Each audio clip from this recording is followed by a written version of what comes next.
The Subcommittee on Military and Foreign Affairs will come to order. I want to welcome everyone here today. Without objection, the chair may declare a recess at any time. I recognize myself for the purpose of making an opening statement. Good morning and welcome to the first hearing of the Subcommittee on Military and Foreign Affairs. I look forward to working with Ranking Member Subramanian and all the members of the subcommittee throughout this Congress. Today we are here to get a better understanding of the challenges facing our national security and the urgent need to restore America's strength on the world stage. Over the past 4 years, we've seen a series of policy failures that weakened our global standing, undermined national security, and emboldened our adversaries. While the previous administration spoke of prioritizing American safety and leadership, its actions certainly told a different story, one of strategic drift, reactive policymaking, and diminished deterrence. We see this in the Indo-Pacific, where U.S. allies question our resolve and adversaries probe our vulnerabilities. The previous administration's failure to respond decisively to challenges, whether in the South China Sea, the Taiwan Strait, or securing critical supply chains, has dissolved confidence in America's leadership. Similarly, in Europe, President Biden's relentless demand that Ukraine become a part of NATO only exacerbated Russia's aggression. The Biden administration's failure to communicate a clear endgame after Russia further invaded Ukraine, allowing the war to drag on at great cost to global stability and the American taxpayer. In nearly 3 years, the U.S. allocated $124.9 billion in security assistance to Ukraine. To put this in perspective, the U.S. spent nearly $89 billion in security assistance in Afghanistan over 20 years. I cannot help but be concerned about the speed at which funds are being allocated and whether they are being used effectively. Even though we support Ukraine against invasion by Russian forces, it is critical that we ensure accountability and strategic oversight of our financial support to reach objectives that benefit the U.S. national interest. Unconventional threats in the digital domain continue to reveal our vulnerabilities. Nation states and criminal organizations engage in cyber espionage and attacks against critical infrastructure. The GAO has consistently named cybersecurity as a threat year after year on its high-risk list. Despite decades of warnings, the failure to prioritize this vulnerability continues to jeopardize our national security. The lack of urgency with which the prior administration approached these vulnerabilities put American businesses and citizens at risk. We must act to defend our cyber frontiers, invest in resilient infrastructure, and strengthen public-private cooperation to remain a global leader. Finally, while the Biden administration was preoccupied with other priorities, the global terrorist threat grew. The botched withdrawal from Afghanistan was more than just a failure to execute. It signaled to the world that the United States was willing to abandon allies and leave security vacuums that enemies could exploit. Iran-backed terrorist organizations such as Hamas, Hezbollah, and the Houthis have escalated their attacks with alarming frequency. October 7th, 2023, a terrorist attack on Israel was a direct consequence of failing to maintain strong deterrence in the Middle East. The ongoing hostage crisis, in which several Americans remain captive, underscores the price of the Biden administration's inaction. The Trump administration has already demonstrated decisive action in securing the release of American hostages, leveraging strong diplomatic pressure and strategic negotiations. In contrast, the Biden administration's approach was slow and reactive, leaving U.S. citizens in Gaza and elsewhere in prolonged danger with little tangible progress. At home, we cannot ignore the security risks posed by an unsecured southern border.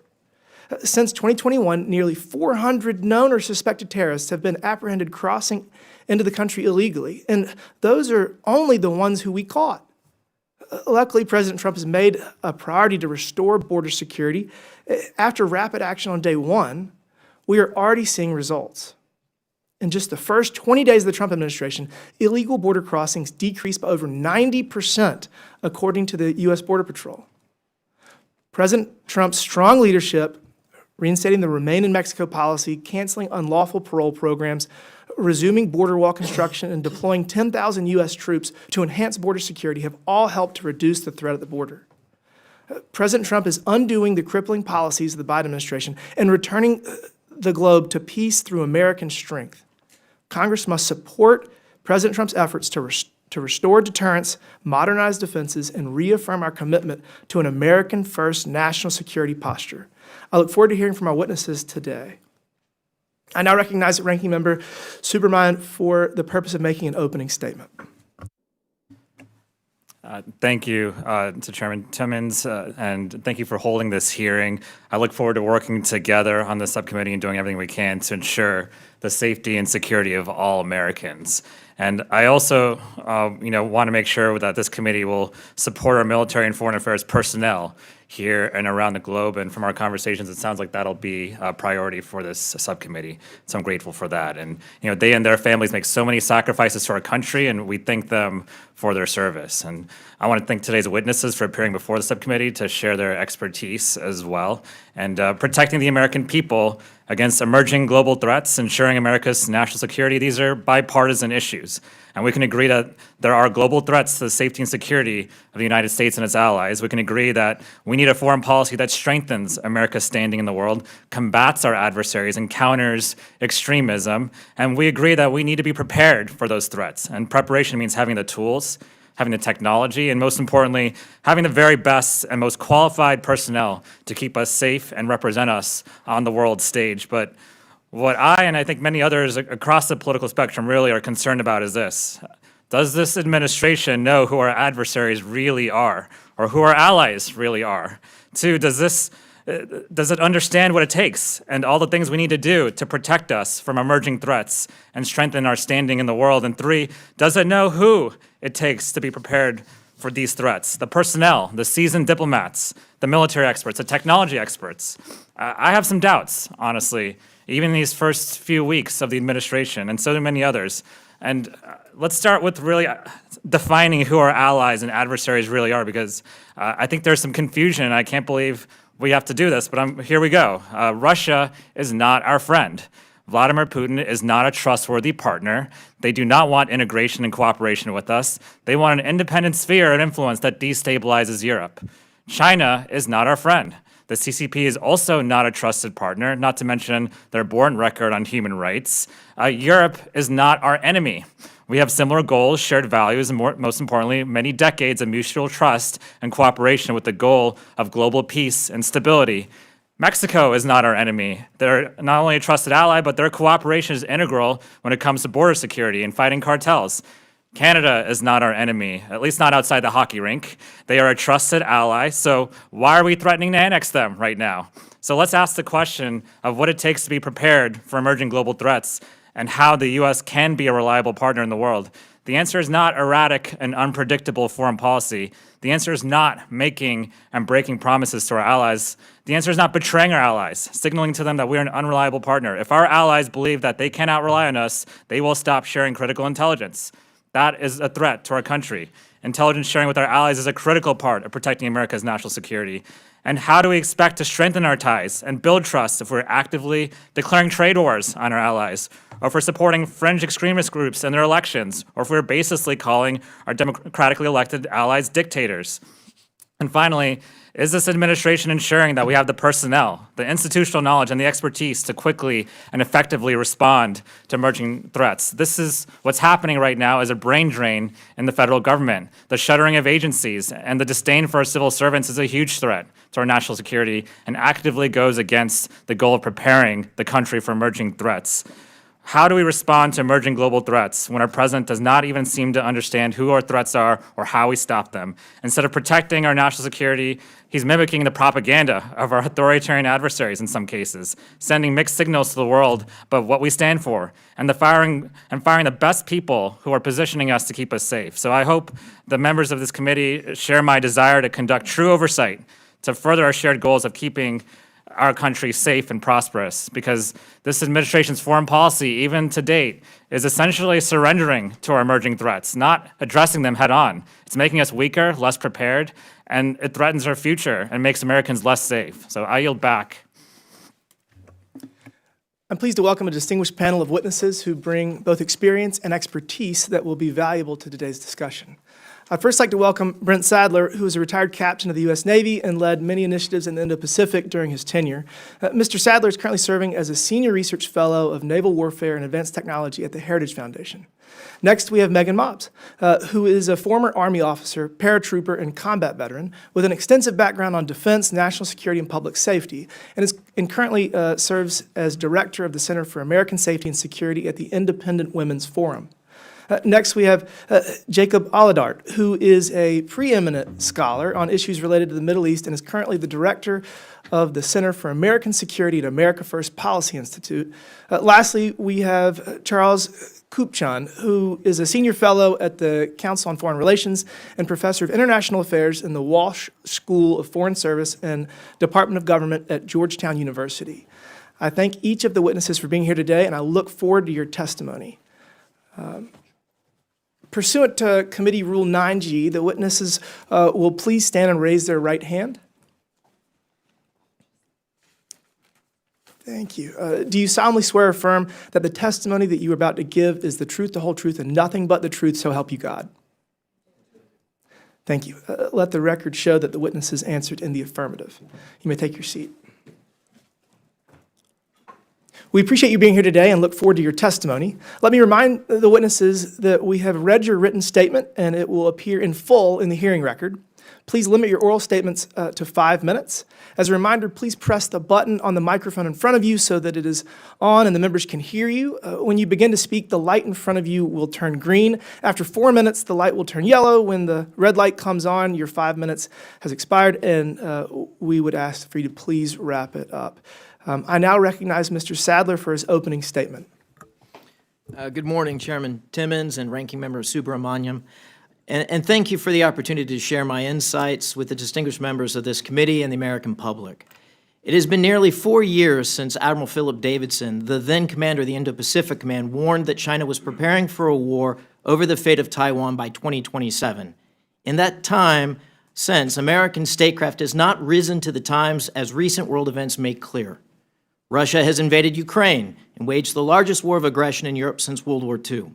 An avoidable war, but missed opportunities to posture military forces, confusing diplomatic messages like President's minor incursion remark in late January 22, together with a persistent reluctance to arm Ukraine with the weapons with authorities to use them as needed, signaled a green light for invasion and a predictable years-long war of attrition. With Western allies providing munitions and weapons to Ukraine in a prolific and unsustainable rate, Iran, through its proxies, attacked. On October 7, 2023, Hamas launched a barbaric assault on erstwhile ally Israel, which grew to include proxies in Iraq, Syria, Hezbollah in Lebanon, and the Houthis in Yemen. The attacks in the Red Sea against our warships has further depleted American munitions critical in a war against China. 120 SM-2, 80 SM-6, 20 Standard Missile-3, and Advanced Sea Sparrows that will take many months to replenish. This followed the former administration's sanctions relief, releasing more than $16 billion to Iran, and non-response to Iran proxy attacks, 83 of which against U.S. forces occurred between January of 2021 and March of 2023, only 4 of which of those occasions were responded to. This made clear to the mullahs in Tehran the time to attack was in. China has also been very active, testing a fractional orbital bombardment system that greatly complicates our strategic attack detection and defenses, quadrupled its ICBM forces from 100 to 400 missiles, while rapidly expanding its modern Navy to over 370 warships, far in excess of our 295 warships this morning. This has fueled a confidence and increased aggressiveness by its military. Violent and dangerous confrontations like that at Second Thomas Shoal last summer that saw several Filipino sailors injured, one of which losing a thumb, are unfortunately becoming the norm. In each of these cases, it's important to note that our allies play a role. America first does not mean America alone. And a key lesson of the Ukraine war, many of our Asian allies have noted, is that an ally unable to defend itself or delay adequately an aggressor is a liability to our collective defense and very likely to suffer defeat. America must heed this lesson as well and tend to its defenses better to include securing our economy, while our allies work with us to bolster our common defense that has been neglected for too long. Case in point, Taiwan. Over $20 billion in arms sales critical to deterring a Chinese invasion has languished for far too long. This backlog must be cleared.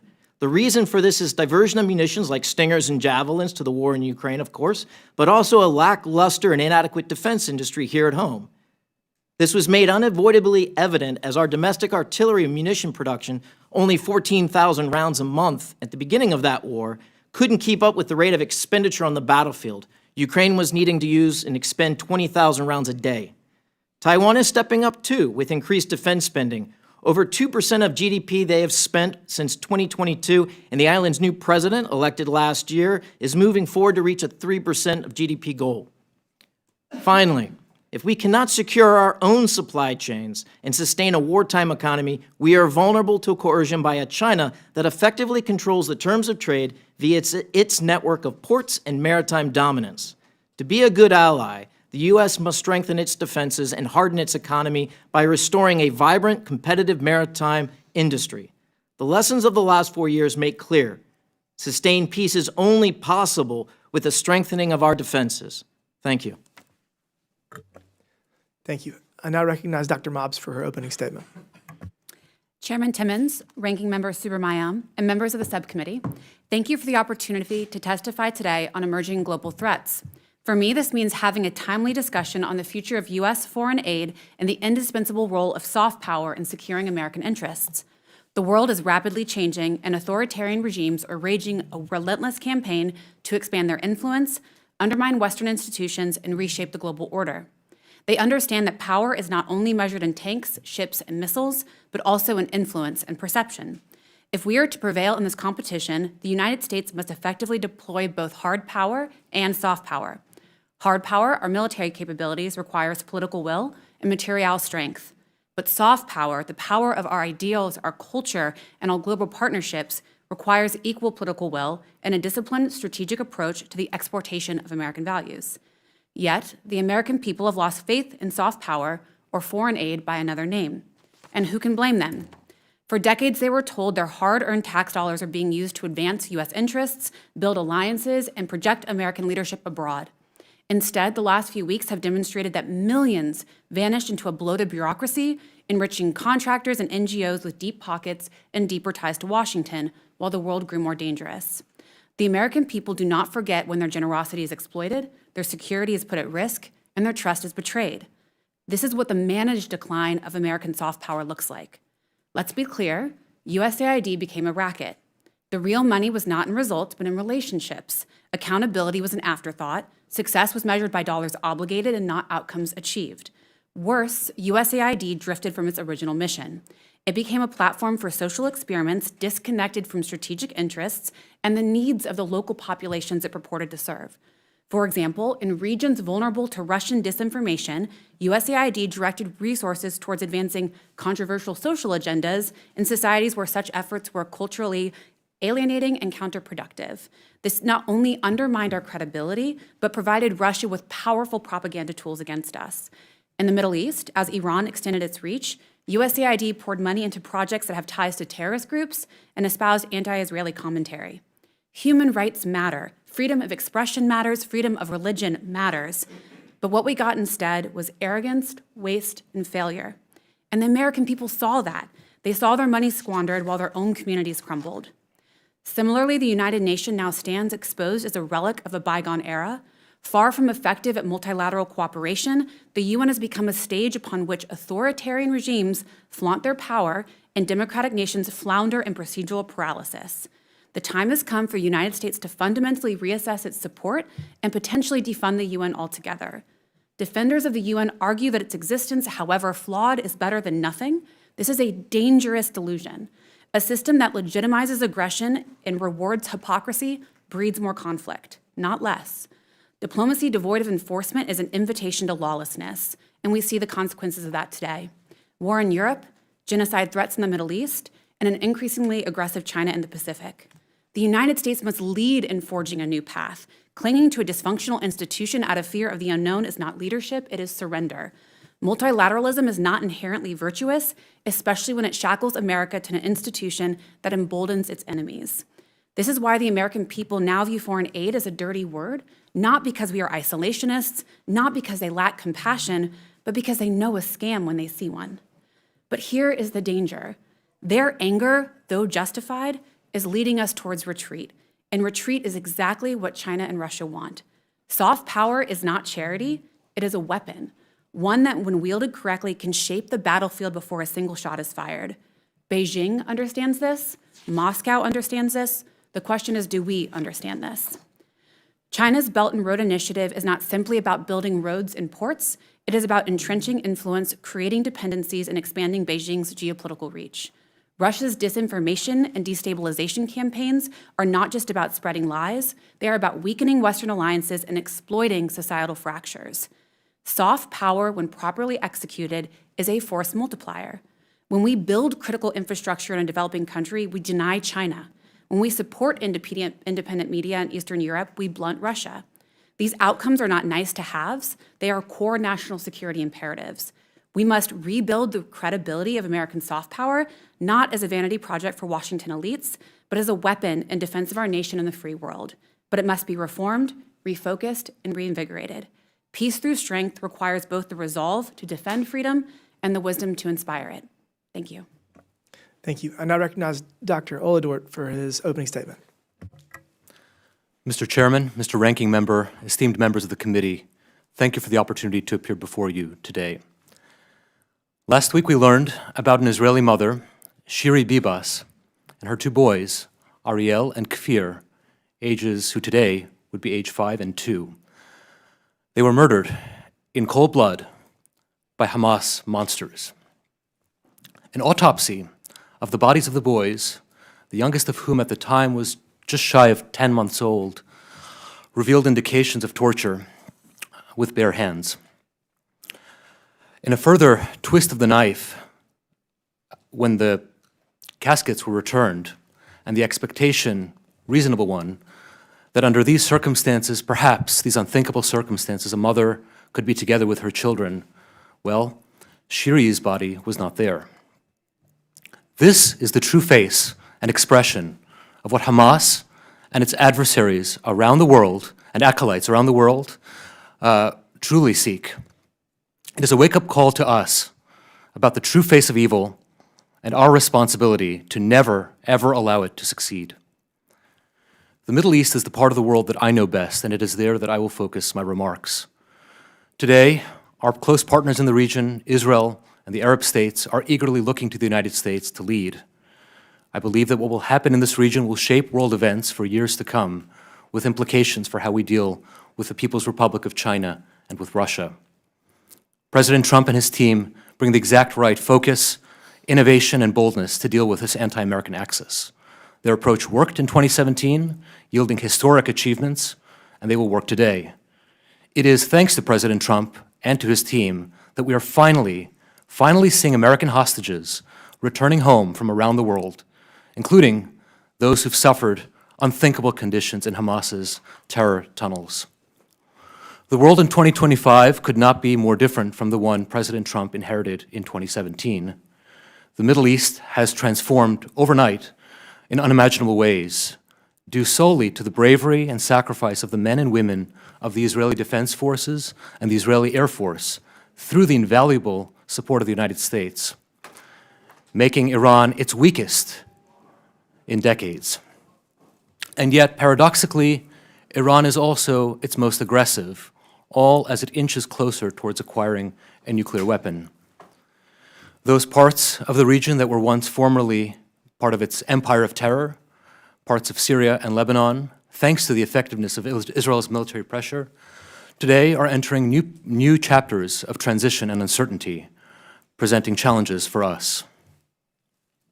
In the Middle East today, I believe there are 3 key priorities for the United States that require urgent attention. The first, how to deal with the Islamic Republic of Iran. The second, how to effectively eliminate the threats facing Israel. And the third, how to restart the Abraham Accords. Earlier this month, President Trump reintroduced an expanded version of his maximum pressure campaign, scaled to address the full gamut of threats that the Iranian regime poses to the American people, both abroad and at home. On that very same day, President Trump unveiled a bold new vision for the future of Gaza, one that explicitly promises and guarantees the prosperity and security of the Gazan people, just as it does to their neighbors to the north. This is a subject that nobody had wanted to talk about, much less for which anybody had previously offered a plan. By making this announcement, President Trump immediately catapulted this issue to the top of his priorities in the region, compelling our regional partners to cooperate on a plan as they are doing today. It is in America's interest to see that Palestinians are free of Hamas, of Islamic Jihad, and of Iranian regime influence. So what can Congress do? There are two general things I think Congress can do. The first and easiest is to go visit. There is no better education you can give yourselves and your staff than to be on the ground, visit key sites, and hear directly from our friends on the front lines. There's also no greater symbol of support than for our elected officials to appear shoulder to shoulder with our friends in their time of need. Second, I encourage you to look and follow the administration's policy on Iran, augmenting it as events develop on the ground, while looking pragmatically at places like Syria and Lebanon, and where our regional partners can help lead and shape events on the ground to reinforce our deterrent against our adversaries. This is not a job for the United States to do alone, and yet it is only the United States that can point the way. America First foreign policy is not America alone. It is the projection of American strength abroad on behalf of the American people, marshaling our allies and partners to build a better world of peace and security. I encourage you to build that world for the sake of our people and for our children. Thank you, and I look forward to your questions. Thank you. I now recognize Dr. Kupchan for his opening statement. Thank you, Mr. Chairman. I'm pleased to have the opportunity to share a few thoughts with you this morning.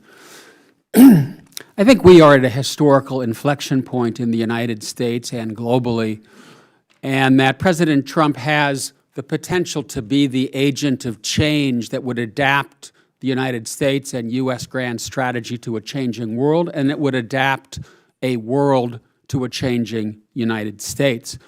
We've been through an era that we call Pax Americana that opened at the close of World War II, and it was based upon U.S. primacy. It was based upon a thriving political center in the United States, the rise of the middle class, fired by the industrial era, and this gave rise to a certain kind of American foreign policy and a certain kind of international order anchored by the United States. And I think we're now at the end of that era. And the end of that era has been driven by the onset of the digital age and by the erosion of the American middle class, and with it, the hollowing out of the political center. And we're also in an era in which power is shifting in the international system from west to east and from north to south. As a consequence, we need to go from the old to the new, and Trump, if nothing else, is a disruptor who recognizes that it's time to go from the old to the new. The question that I have in my mind that I pose for the committee is President Trump going to be only a demolition man who brings down the old order and leaves us standing in the rubble, or is he actually going to be someone who brings us from the old to the new and builds an American grand strategy and international system that is better, that is more stable, and that works better for average Americans as well as for global peace? There are aspects of Trump's foreign policy that give me hope. He is more transactional, and he is therefore talking to Vladimir Putin and Xi Jinping. That, in my mind, is a good thing. We need to talk to bad guys and not just to our friends. Number two, he's pushing fair trade rather than free trade. We have lived through several decades of hyper-globalization that did not work to the benefit of many Americans. It's time to fix that. Number three, less democracy promotion, less time spending problems far afield, more time spent solving problems at home. Number four, immigration. I don't think there's any American in this country who doesn't understand we have a broken immigration system. And number five, a leaner, more effective, and more efficient American government. Who can object to that goal? That having been said, I see four risks, and they are very serious risks, of where America First could run off the rails. Number one, that this transactionalism turn into a unilateralism that leaves the United States isolated on the world stage, bereft of the alliances that it has built since World War II, and imposing tariffs on all of our partners in a way that not just disturb our geopolitical relationships, but fragment the global economy. This looks a lot to me like the 1930s and Smoot-Hawley if we do 25% on Mexico, 25% on Canada, and 60% on China. Number two, underreach. What's happening today with Ukraine is, on the one hand, a good idea. We need to talk to the Russians. But it has been handled very poorly. There's no strategy. Why is Trump insulting Zelensky? Why is he saying that Ukraine is to blame? Why did he just yesterday order his diplomats to vote no on a resolution at the UN that said this is Russian aggression? If this isn't Russian aggression, I don't know what aggression is. And so we need a government that understands who's right and who's wrong, and to stand up for a democracy that's struggling for its survival. Number three, yes, let's not waste a lot of time trying to turn Afghanistan and other countries into Ohio, but let's make sure we protect democracy here at home. And I've studied what happened in Hungary and in Turkey and other countries that became illiberal democracies after long runs of democracy. We are not far from that outcome. And I would ask this House, this institution, to make sure that it jealously protects its powers, and that we make sure that the rule of law and that the norms and practices of liberal democracy are preserved. Final point, I think the United States needs a better and more efficient government. What I see happening is the United States is breaking its government.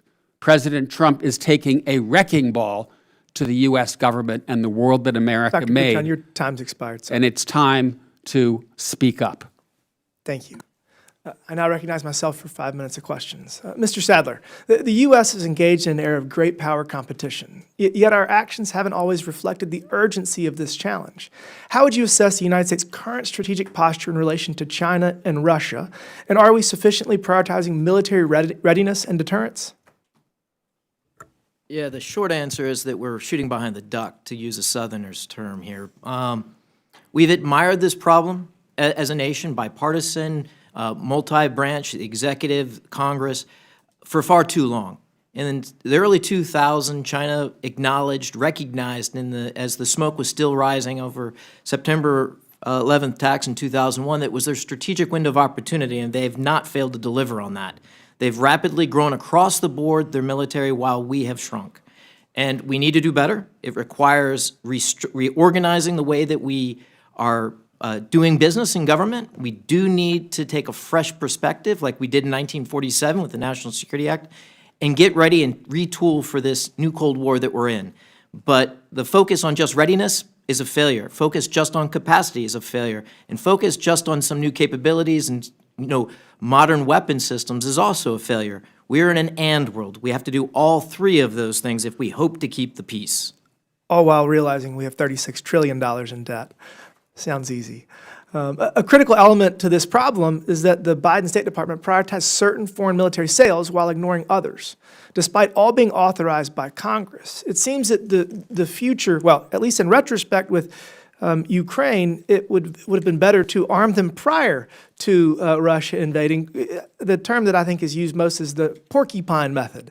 As of September 2024, the U.S. foreign military sales backlog to Taiwan included $20.5 billion in weapons that had yet to be delivered.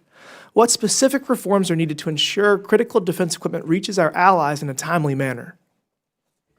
Yeah, this one is troubling because the place where we could see the biggest war is with China and the United States, and so it's imperative that we get these weapons to Taiwan. Beijing does count bullets, they count missile tubes, they do count all of these things in their military-to-military balance. It's the easiest, most cost-effective way to avoid what could be the most destructive war that we've seen since we became a nation. Of course, looking back at Ukraine, thanks to President Trump in his first term, he started moving in lethal assistance. It was a little too little, a little too late, unfortunately, as we know, in February of 2022. But we can't allow that mistake to be repeated in Taiwan. The odds are too high, so we need to get that moving. It is process as much as it's money, but it's also industrial capacity. And that means you have to sustain the demand with orders and with resources and budget. And it's really a question of prioritization. Thank you for that. Dr. Olidort, can you outline the key differences between the Trump and Biden administration's approach to securing the release of American hostages? Absolutely. Thank you for the question. Thank you for the question.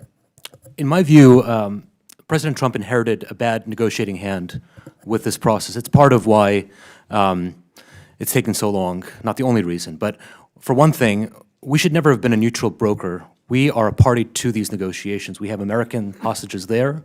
We should have never taken this passive approach. That's just on the framing of it. And there are also about a dozen nations that were represented among the hostages. In other words, there are a lot of opportunities to reframe and reshape how those negotiations take place. But I think the more important issue is the withholding of assistance to Israel, the operational and tactical direction and management of Israeli military engagements in Gaza, which are far and beyond any modern military in terms of preserving human life. That all had a corrosive effect by showing a big gap between the United States and our close partner. So I think those two hand in hand were problematic. Thank you. I want to thank each of the witnesses again for testifying. What I'm hearing consistently from each of you is that we need to support President Trump's work to leverage the power of the U.S. economy, improve diplomatic relations, and modernize our defenses. And I realize that some of my colleagues across the aisle are going to take issue with the manner in which the administration is attempting to end the war in Ukraine. But I will point out that they were able to get Mexico and Canada to the table in just hours to secure their side of the border before anybody could even throw stones at the proposal. So yes, we're in a unique era of international relations, but I do believe that these new approaches have potential, and I do believe that Secretary Rubio is very incredibly talented and has a potential to resolve a lot of these challenges ahead of us. Thank you. That's all mine. I now want to recognize the gentleman from Virginia, Mr. Subramanian, for 5 minutes. Thank you, Mr. Chairman. I heard a couple interesting things, and I'll get to them. But first, I wanted to talk about military personnel and foreign affairs personnel, because that's in the news a lot right now, and there's many of them in my districts. I in particular, have talked to many defense contractors, people who work for those contractors, people who work at places like USAID and the Defense Department. And one of the things I keep hearing is that they'll go find a job in the private sector. Certainly, this is hard on their families to have this unpredictability or be laid off altogether. But what they're concerned about is the work, really. A lot of their work sustains our importance and our influence in countries they work in or regions they work in. A lot of our work and the work that they do is critical to our safety, and sometimes it's not easy to explain. It's not easy to explain. Nuclear scientists is making sure that our nuclear arsenal is safe. But when you fire all the nuclear scientists, one, how are you supposed to get them back, right? They're having trouble getting them back and walking back that mistake, for instance. And two, do other future nuclear scientists want to join our government and help be a part of the solution, help the safety and security of the American people, and take a lesser salary in many cases to do that? Are we a good employer, right? That's going to be really critical in attracting the best and brightest talent in our government. And so this is something I keep hearing over and over again. And especially when you cancel a contract, many times the company will have spent many years investing millions of dollars or more into trying to develop that technology or that asset. And that research and development ends up really going to the wayside, and we go years behind. We get years behind on military technology and assets as a result. And so I want to start there, but I ask for unanimous consent to enter into the record this February 24th, 2025 article from the Washington Post titled "U.S. Votes Against UN Resolution Condemning Russia for Ukraine War." Without objection, so ordered. And the first line says, the United States voted with Russia, North Korea, Iran, and 14 other Moscow-friendly countries Monday against the UN resolution condemning Russian aggression in Ukraine and calling for the return of Ukrainian territory. And I would just ask, I would ask our witnesses today, Mr. Sadler, to start with you. Do you believe Ukraine and Zelensky was responsible for this war that's happening now? Oh, thanks again for the chance to be here. I'd say the first thing is the metric in which you evaluate success. Is it a yes or no question? Do you think that Ukraine was responsible for the? Do you blame Ukraine for the war that's happening right now? No, I don't. Dr. Mob, do you blame Ukraine for the No. war that's happening? Dr. Olidort, do you blame Ukraine for the No, I war don't. that's happening? Dr. Kupchan, do you blame Ukraine for? Okay, it's interesting. And then what about this UN resolution here? Do you feel like it was appropriate for the United States to vote against this resolution, Mr. Sadler? I think it's the wrong metric to evaluate. Getting a lasting peace is the real thing, not a meaningless UN vote. So you believe that the UN, we should have voted with Russia, North Korea, and Iran on this UN resolution? No, the end is what I'm focusing in on. Do we get a lasting, meaningful peace between Russia and Ukraine that serves American interest? This vote will be forgotten if we get to that. Does this vote give us a lasting peace? I think the jury's still out on that. Okay. Dr. Kupchan, do you believe this vote on the UN resolution gives us a lasting peace? Do you think this was the right move for the United States? No, I do not. I think the only way we're going to get a lasting peace is making very clear to Vladimir Putin that he can't keep taking territory from Ukraine. That is the way to get peace. It's to stop him. And I think I would agree with that. And something else Mr. Sadler said was that if our allies can't defend themselves, then they're not our ally. Is that what you said? I'd love for you to clarify that. No, absolutely. I'd love to clarify that. No, what I saw firsthand in summer of '22 in Tokyo was, for someone that grew up in Japan, a very stark change because of what they saw in Ukraine. And the lesson they took from that, and I've heard it in other countries throughout Asia, is that if you do not take care of your defense adequately and you can't sustain yourself long enough for your allies to come in, you are a liability to that collective I would say defense. what I took from that, what I'm taking from this administration's foreign policy is that we're not going to be there for our allies. And so why would our allies want to trust us? I yield. Thank you. I now recognize the gentleman from Arizona, Mr. Biggs, for 5 minutes. Thank you, Mr. Chairman. Dr. Mobbs, in your written testimony, you open a section on multilateral institutions by stating the UN is a failed institution. I used to represent NGOs at many multilateral institutions, including the United Nations, and if you want to see illiberal democracy at work, you need to just go up to the UN. If you want to see corruption at work, you just need to go to the UN. So can you elaborate on your statement that it's a failed institution? Absolutely. I mean, clearly it's paralytic, it's bureaucratic, there is evidence of corruption, as you said, if you read my written statement. But just a few examples of that is the Rwanda genocide that we saw occur, Bosnia, Syria, its inability to deter aggression in Ukraine. Not only that, there was the oil for food scandal in 2004. Oftentimes they spend more money on conferences in the administration than they do actually on the programs. There's been UN peacekeeping abuses. There's been allegations of sexual exploitation in Haiti, Congo, all over the place. I am not against alliances, but I think it is clear that this institution no longer serves American interests and is oftentimes, in fact, contrary to American interests. Yeah, thank you for that. I'll leave that, and I'll just point out that when in the discussion on soft power, economic relationships, trade relationships, those are also indicative of soft power as well. And the U.S. Is actually, I believe, now using this kind of soft power. I mean, you see it in the response with Mexico and Canada, just like lickety-split, to actually close the border. So now you have record lows. You haven't seen this low number of daily encounters in probably 30 years more. I don't know when. I grew up on the border. I don't know when we've seen fewer than these. So I'm going to go on now. Dr. Sadler, yokoso irashaimase. Watashi mo nihongo ga dekiru desu. Glad to have you here with us today. The weakness on the world stage emboldened our geopolitical rivals. China and Russia continuously attack U.S. critical infrastructure with few consequences.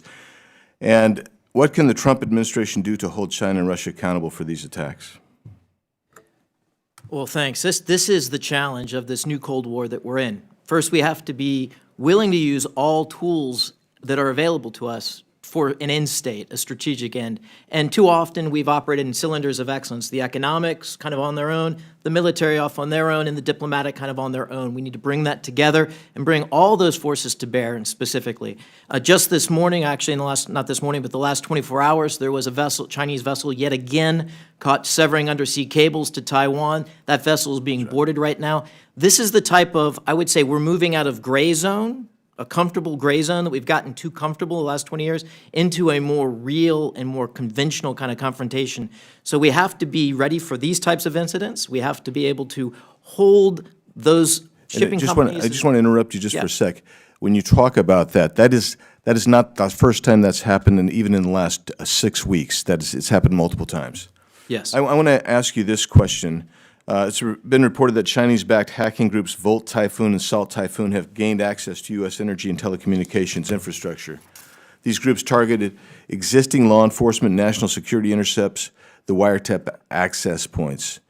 And, Mr. Chairman, I'd like to submit for the record an article called Chinese Telecom Espionage Began with Much Broader Aims, and another one, U.S. Officials Urge Americans to Use Encrypted Apps Amid Unprecedented Cyber Attack. Without objection, so ordered. Thank you. The same report suggests that these attacks were successful in accessing communications of 150 select high-value targets, including people affiliated with President-elect Donald Trump. The cyber attacks were so thoroughly embedded in telecom infrastructure that federal law enforcement agencies urged Americans to use communication methods with end-to-end encryption, despite years of efforts by these same agencies to mandate similar backdoors and end-to-end encrypted communication apps. Mr. Sadler, what do you believe the Trump administration could do to fight against these cyber attacks? There, of course, is the question of offensive, where you have to put more cost and accountability on those that are launching these attacks. That's always going to remain behind the veil of secrecy, but continuing to resource and to continue to sharpen those tools, which in many cases may take months, if not years, to get the placement necessary so that when an actor like the Chinese Communist Party does do another attack against us, the United States, and the citizens, that we're able to levy a cost on them.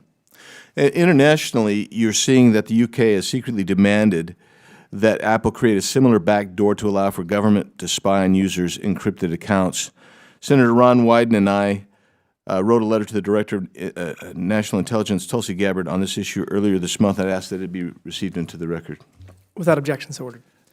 Gentleman's Oh, how I wish I had more time. Thanks. I now recognize the gentleman from Massachusetts, Mr. Lynch, for 5 minutes. Thank you, Mr. Chairman. First of all, I just want to say thank you to Mr. Chairman and the ranking member for putting together a great hearing, very, very timely and important. And I want to thank some excellent witnesses for your testimony. It varied in some cases, but very thoughtful nonetheless. As the ranking member pointed out earlier in his questioning, in recent days, President Trump has falsely claimed that Ukraine started the war against Russia. This is despite the fact that we all know that in 2022, President Putin actually took credit for this. And I quote him. He said, "I decided to launch a special military operation against Ukraine." That's the mere fact. Also, many of us on this committee and across Congress, we sat in classified briefings for months as Russia slowly moved mechanized armored divisions from as far away as Vladivostok, like 4,000 miles away, to the Ukrainian border, and then finally, as all the witnesses have pointed out, launched the invasion. He has also, President Trump has also accused freely elected Ukrainian President Zelensky of being a dictator and someone who just wants to keep the gravy train going in terms of funding. And as the ranking member again pointed out, just yesterday the United States had its UN representative join Russia to vote against United Nations General Assembly resolution, which condemned Russia's war against Ukraine, which many saw as a stab in the back to NATO and a shameful reversal of longtime U.S. foreign policy in support of Western democracy. The president's dangerous lies in support of Putin, who is nothing better than a gangster, are shameful and make us look weak and strong. We have strayed from the enduring purpose of U.S. foreign assistance to defend human rights and basic freedoms abroad in the interest of U.S. national security. That has been a policy that has been shared by Ronald Reagan and Jack Kennedy. Ronald Reagan said, "Our national interests are inextricably tied to the security and development of our friends and allies." And President Kennedy similarly said, he said, "Foreign aid is a very powerful source of strength for us, for our U.S. longstanding support for global democracy and security as defined by American exceptionalism." Dr. Kupchan, what advantage does the U.S. get from its support? We've supported Ukraine to the tune of over $150 billion over the past 5 years, military support. 90% of that support was spent in the United States on, through military contractors providing that aid to Ukraine. What's the advantage that we get from that? The main advantage that we get from helping Ukraine survive as an independent country is investing in the security of Europe and Eurasia.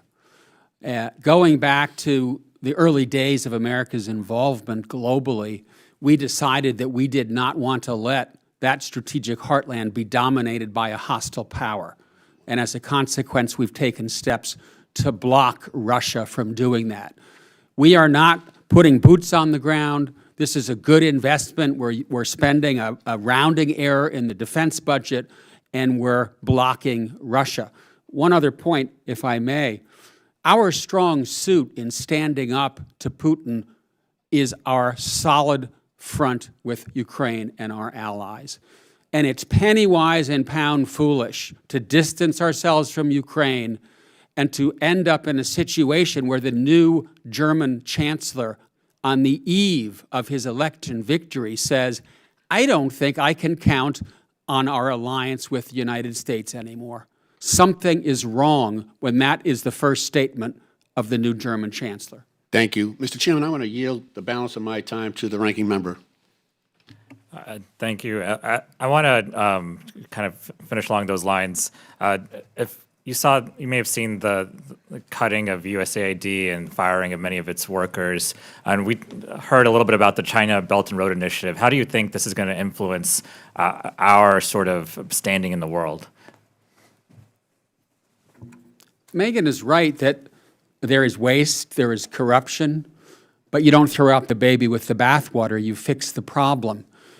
And right now, as we speak, all around the world, people are starving, they're being denied medicine, fundamental humanitarian assistance is being withheld. Who's benefiting? Our adversaries, the Chinese, the Russians, and others who are filling the gap. Thank you. I yield. Thank you. And I recognize the gentleman from Arizona, Mr. Crane, for 5 minutes. Thank you, Mr. Chairman, for holding this hearing today on America's national security. I want to start by asking the panel, I'm going to start with you, Mr. Sadler, if you're aware of how our founding fathers felt about imperialism and empires. Well, we fought a revolution to go against it. Right. I think that's still true to this day. What about you, Dr. Mobbs? I would argue that it's no kings, just patriots. Right, I want to ask you, I want to read some statements and see if you guys know who said this. The great rule of conduct for us in regard to foreign nations is in extending our commercial relations to have with them as little political connections as possible. Does anybody know who said that? George Washington. Yep, George Washington. How about this one? Peace, commerce, and honest friendship with all nations, entangling alliances with none. Thomas Jefferson. Thomas Jefferson.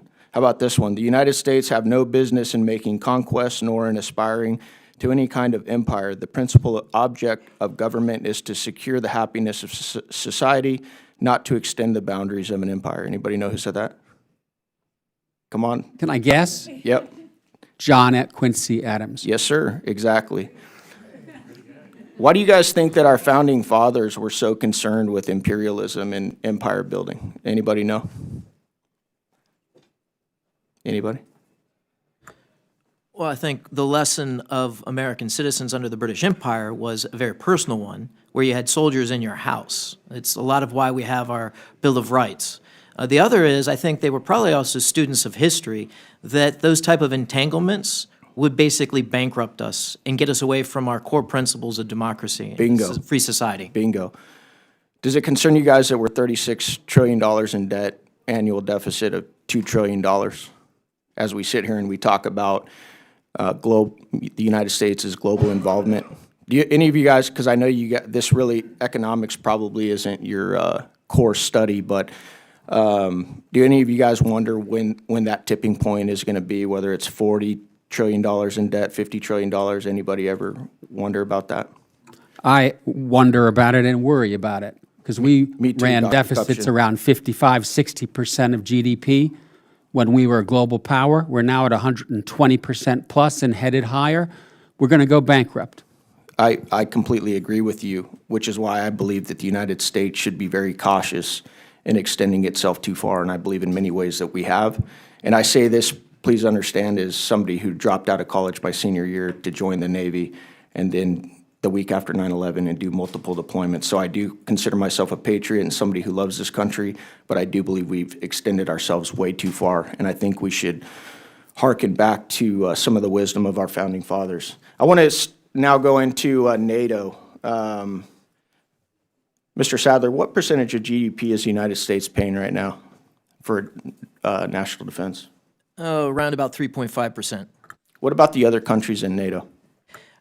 You got UK and several others come in around 2.5% on a good day. France, 1.9%, Italy, 1.5%, Canada, about 1.4%, Germany, 1.6%, Spain, around 1.2%. Do you think it's fair to the United States and our citizens that, you know, these other countries that we have an alliance with aren't spending even 2% or 3% of their GDP?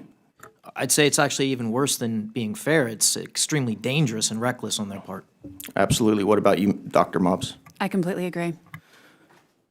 I want to read you guys a list of some things that we've recently uncovered about USAID, which I actually tried to defund by 50% last year.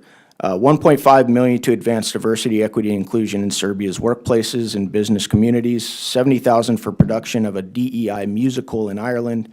2.5 million for electric vehicles in Vietnam. 47,000 for a transgender opera in Colombia. 32,000 for a transgender comic book in Peru. 2 million for sex changes and LGBT activism in Guatemala. 6 million to fund tourism in Egypt, and I could go on and on and on. Do you think, Dr. Mobbs, that helps with the security of the United States, that type of spending? Absolutely not, and actually it erodes our security. Absolutely. Next, I want to talk about real quick, because I've heard some of my Democrat colleagues, rail against the Trump administration foreign policy. Who was the president when Russia invaded Georgia? Anybody know? Bush. Who was the president when Russia invaded Crimea? That was Obama, yeah. Who was the president when Russia invaded Ukraine? First time or second time? Second time. Biden. Yep. I seem to be missing President Trump's name from that list. So I do think that peace through strength works. Why do you think that Russia didn't make any moves? Why do you think that Russia didn't make any moves while President Mr. Crane, your Trump? time's expired. Can they finish answering my question? No, sorry. We got to keep the clock. I now recognize the gentleman from Maryland, Mr. Mafumi, for 5 minutes. Thank you very much, Mr. Chairman. My thanks to you and the ranking member for the hearing. Obviously, my thanks also to the witnesses who've been witnessing this morning on a number of different things. I just want to try to bring a little perspective. There's several things that I think, well, I know that I have to kind of point out here that are interesting, if not confusing.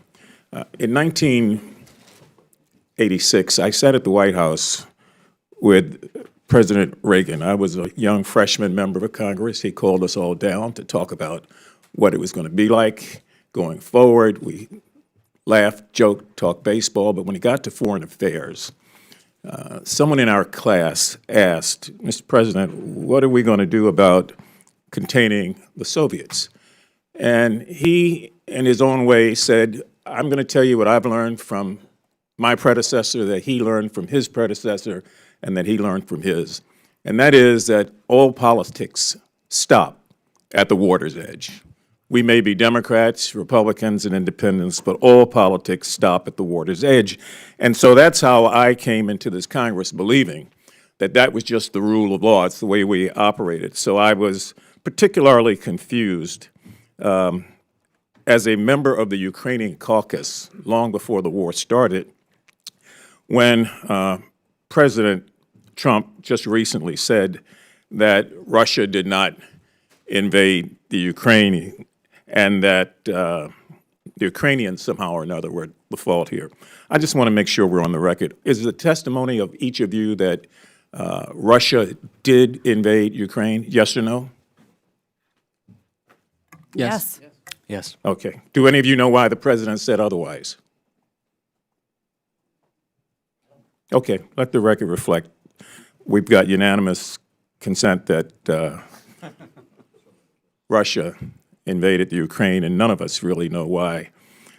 Somebody was asking, do you remember statements or slogans? I'm going to ask all of you this. Do you remember who said, are you going to believe me or your lying eyes? Well, I'll tell you. It was George Jefferson on the Jefferson Show when he couldn't believe that Wheezy had told him something that did not exist. So as we get older in life, some things change, some remain the same. I'm concerned also about our global readiness. And I'm particularly concerned when I have seen in recent weeks now the effort to severely tamper down the Black and Latino and Asian efforts within the military to bring young men and women in and to give them an opportunity and to call it DEI. Well, you can't diversify the military. The military is already diversified. 35% of the military are racial minorities.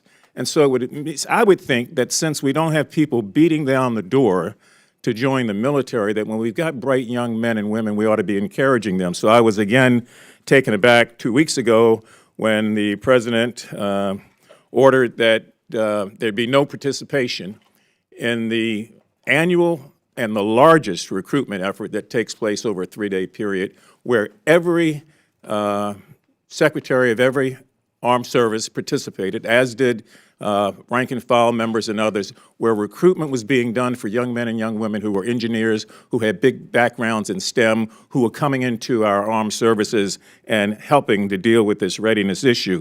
Deployment is real serious. We've got troops, as all of you know, stationed all over the globe. We don't need to find ways to reduce our capability in that regard. And so I would seriously, I should say, hope that that sort of thinking does not pervade.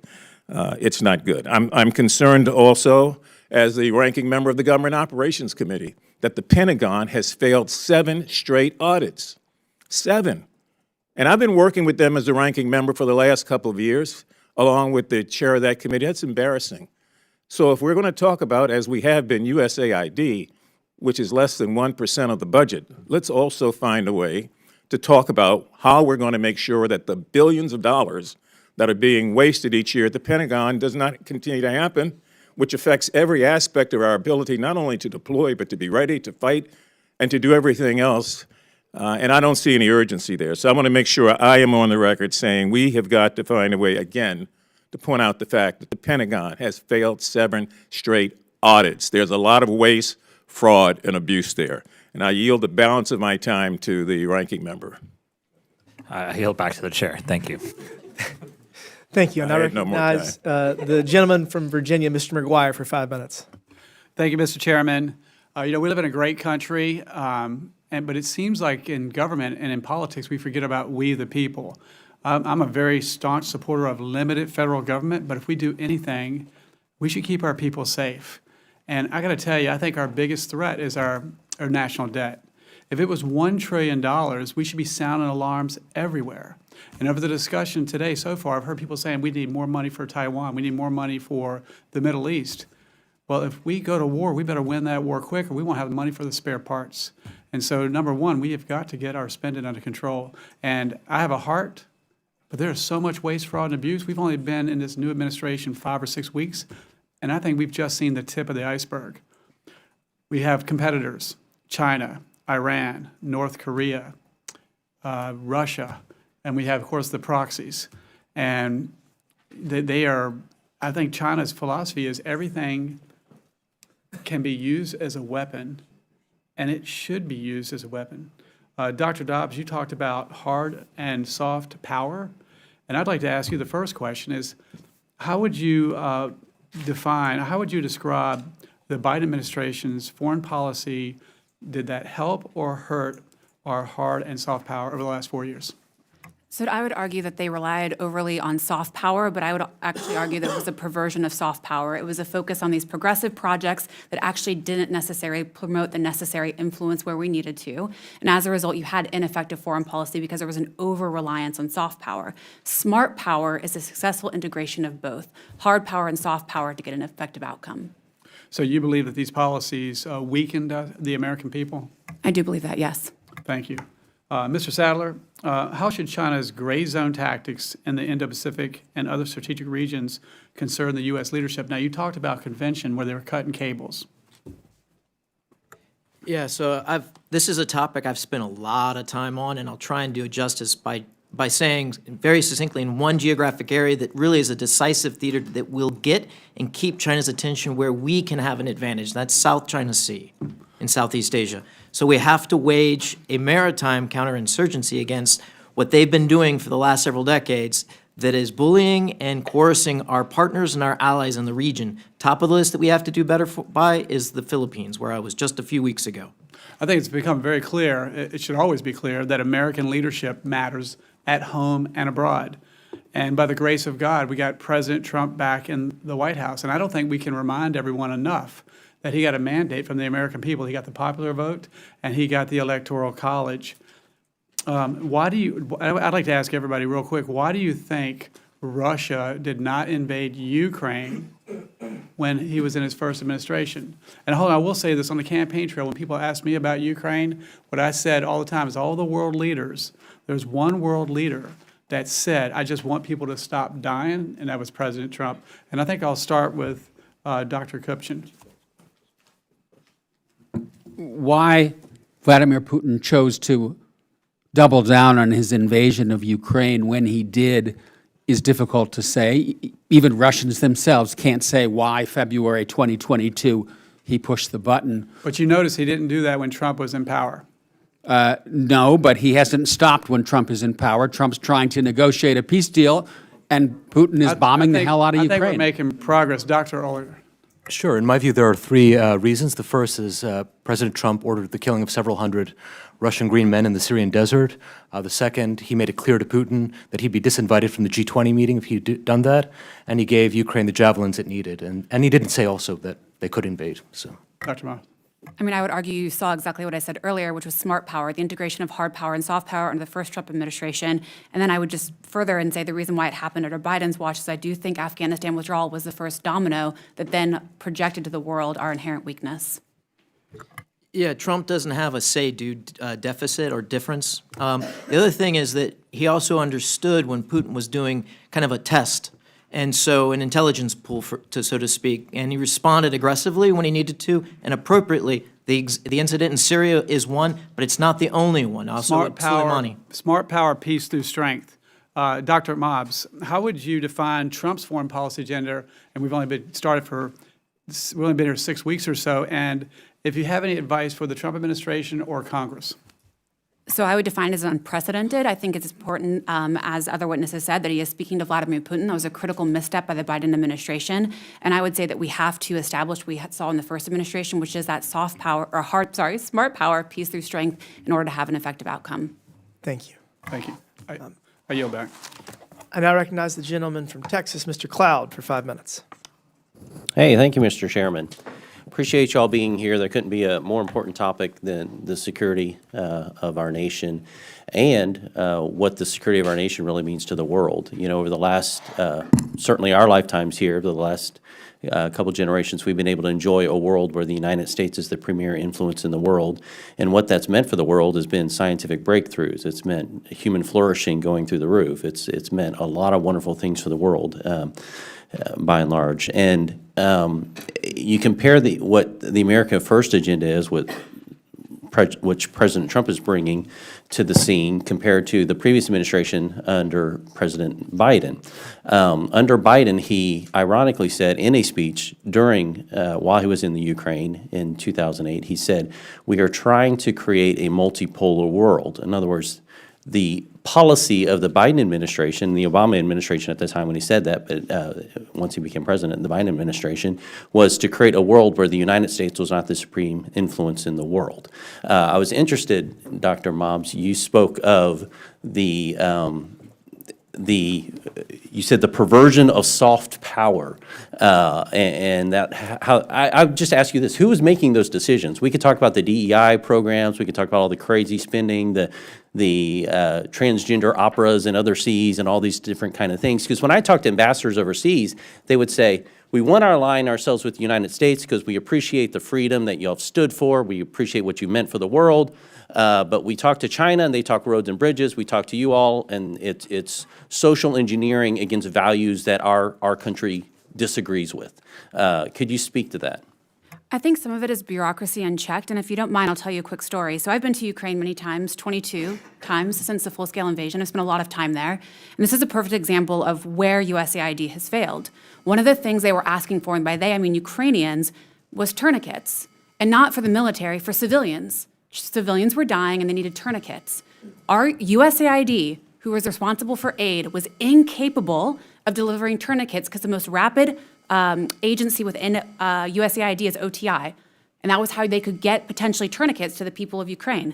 But they couldn't do medical equipment. So we were unable to meet the need of the people we were purporting to serve. And as a result, do you know who provided tourniquets? China. And they broke, they failed. So it's bureaucracy. Bureaucracy unchecked with zero oversight and no accountability. I think it was you, Mr. Sadler, who mentioned Afghanistan, or I forget who said that. One of you. It was you again, being the tipping point, the beginning of kind of the domino effect that led to Ukraine. It was interesting it was actually tragic during the Afghanistan withdrawal. We had a number of people on airplanes ready to go. We had the manifest, we had their IDs, people who should have been evacuated, and we were calling the State Department. Literally, I have this on my phone. I'm calling the State Department. The Taliban was willing to let them leave. We had countries willing to accept them, and our own State Department was calling ahead to other countries to tell them, don't let that plane land, and therefore they wouldn't. And of course, we know the tragedy of what happened in Afghanistan overnight. You had a semi-free, not in the context of the United States, but overnight they went to, you have the Bible app on your phone, you're being executed. And so we speak about the internal threats, but a lot of these policies are being driven by our own State Department, I guess is what my concern is. I think that's absolutely right. I think that the Afghanistan situation is actually quite more complicated than that, because I think what you saw was an overt politicization of things that shouldn't be politicized. The intelligence community, the Pentagon, the entire national security apparatus, and as a result, you saw everything fail. I think that you saw, unfortunately, hard power fail in some ways, but truly soft power, and that is what projected to the world that we were unprepared and unwilling to do what was necessary. And as a result, I do think that that was a green light for many of the worst actors in the world to do whatever because they felt they could do it unchecked.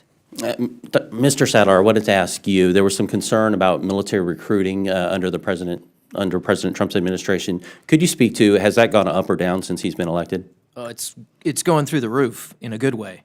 Yeah, record numbers of recruiting. Okay, just wanted to make sure. Could you also speak to the effects that DEI had when it came to it? There was a comment that in the military, we're already diversified. I would say, that's great. Therefore, maybe we don't have to have needs for classes on critical race theory and the like. Yeah, DEI at its roots is a Marxist driven by a Marxist ideology, critical race theory. But the manner in which the last administration tried to implement it had an alienating and divisive effect, when we could have actually taken a far better approach, sending out recruiters to communities that haven't seen a military recruiter, high schools that haven't allowed them in the past, but to try to get them in there. That's the type of diversity in geographic, but also communities that we should have done. but instead they pursued an identity line that fit right in with the Marxist approach, which was about division. Thank you. Thank you. Thank you, Chairman. In closing, I want to thank our witnesses once again for their testimony today. I now yield to Ranking Member Subramaniam for closing remarks. Thank you, Mr. Chair. I appreciate the witnesses coming today. I appreciate everyone on the committee and the chairman. I just want to reiterate, I'm going to be a broken record this Congress, how important it is to have really good people in our military and in our civil service and at the State Department, all our agencies that serve us. And if we are prioritizing loyalty over competency, we are not going to have the best people. If we are firing people who do really cutting-edge, important research and technological innovation in our military and in our civil service, we are not going to have the best people. We're going to be less safe. We're going to have more emerging threats. We didn't talk a lot about Iran, but I want to make sure, I think there's bipartisan consensus that Iran is a real threat and has destabilized the Middle East through its actions funding groups like Hamas and Hezbollah. And we have to make sure that we work together to address that threat as well. And I heard something about empire building. And, last year during the campaigns, certainly there was, this sort of rhetoric about, well, let's be a little more isolationist, perhaps. Let's put America first and not be entangled in foreign affairs. But then I was confused that the president's first press conference, he's talking about taking over Greenland and taking over Panama and annexing Canada. And even, more recently, turning Gaza into the French Riviera. And that doesn't sound isolationist to me. That doesn't sound like, minding your own business. And that doesn't sound like avoiding wars. That sounds like perpetuating wars, especially when the president actually went out of his way to say he wouldn't rule out ground troops into those areas and those regions. I think there's a lot of contradictions with this administration's foreign policy, and I think that it's confusing our allies. It's confusing me in Congress, confusing a lot of us, and it's not helpful. Words matter, and the words coming out of this administration are not helpful when it comes to addressing our emerging threats. We need to have more consensus around making sure that we are with our allies, that we know who our adversaries are, and that we work together to resolve these issues instead of confusing and instead of the chaos. Thank you. I yield, Mr. Chair. Thank you for that. I now recognize myself for closing remarks. I want to thank you all for being here today. It's very helpful. You presented a lot of good ideas and things for us to think about and work on for this Congress. I'm going to highlight just some thoughts on Ukraine and then spending in general. So I just got back from the Munich Security Conference. There were hundreds, if not thousands, of diplomats from all over the world, and Ukraine was obviously top of mind. And I think it's important, and I kept going back to the history of how we got here, because I think you really have to start there. And in 1991, few people know this, the third largest nuclear power in the world was Ukraine. They had 2,300 nuclear weapons.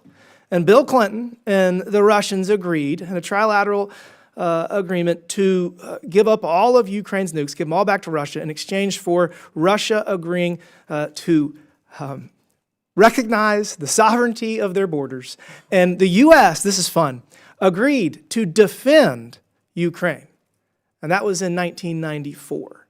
So fast forward, 2014, President Obama did nothing, or not enough, when Russia invaded Crimea.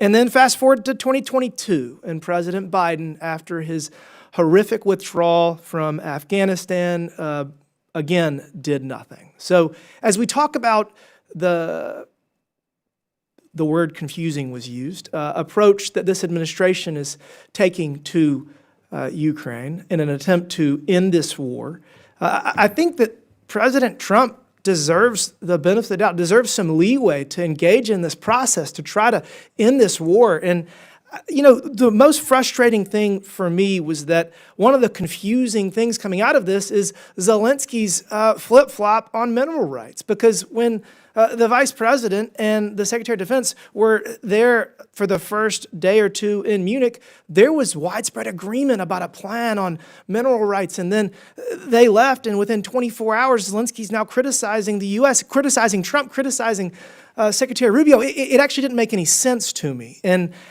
I think that President Trump's language is because of that. And I think that Zelensky needs to appreciate that we are running out of grace as it relates to this conflict, and President Trump has the ability to, and Secretary Rubio has the willingness to end this conflict. And, you know, we're going to have some whiplash over the next couple of weeks as they do that. But let me tell you a little spoiler alert. It's going to end, because that's what President Trump said was going to happen. And I believe that Zelensky needs to appreciate that he is not going to become a member of NATO. That's just not going to happen. It's a red line for Putin, and I don't know why we keep talking about it. It doesn't mean that President Trump is not going to create a scenario in which the United States defends Ukraine in the future. That's the purpose of the mineral rights deal. So we got to give a little leeway to President Trump and to his team. They have earned it. As to the UN resolution, there were competing resolutions. The U.S. resolution was focusing more on ending the war, and the European resolution was focusing more on how it started. And I do believe that everyone agrees that Russia is entirely and unilaterally responsible for invading Ukraine. And I think that the most important thing is ending this. So if those are just general thoughts on Ukraine, I guess last is spending. So we get a lot of there's a lot of consternation about President Trump's desire to cut waste, fraud, and abuse and to get our fiscal situation under control. I also serve on the DOGE subcommittee, and while he has tasked Elon Musk with addressing this massive, huge challenge, it is President Trump's direction that Elon Musk is taking. So, you know, Elon Musk is only doing whatever President Trump tells him to do, and President Trump is the one that is responsible. That is our democratic system of government, and that is what 77 million people voted for. And, you know, while he has started in certain government agencies because they were the easiest, I want to point out that Pentagon spending is on the chopping block. I mean, I couldn't be more pro-military, and I'm one of the 4 members of Congress that still serves in the military. I'm still a captain of the South Carolina Air National Guard. But Secretary Hegseth has said, and this is kind of shocking, this is actually really shocking, that his goal is to cut 8% of the Pentagon's budget each year. Each year. I haven't talked to Mike Rogers about this, but he's probably having fits. I just want to point something out. That takes us in year 5 down from $890 billion in annual defense spending to, again, 8% each year. That's compounding.